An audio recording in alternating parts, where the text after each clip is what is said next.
Hello everyone, in this video we will discuss the concept of maintenance under the Hindu Marriage Act.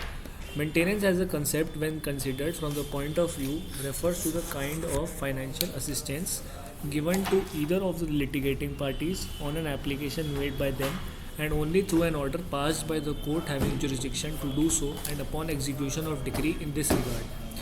It is often referred to as alimony or a kind of monetary support from the spouse, that is, spousal assistance.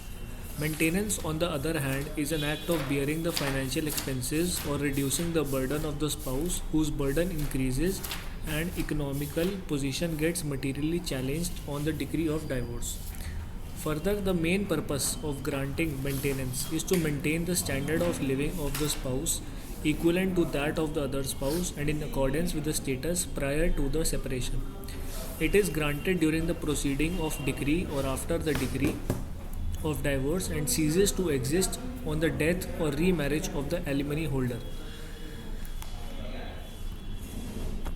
Now, there are two types of maintenance.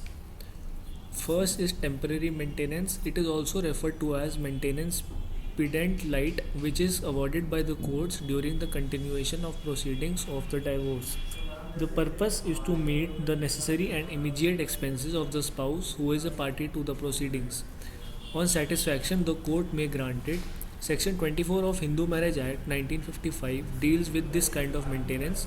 Further can be claimed under Section 125(1) of CRPC. The second type of maintenance is permanent maintenance.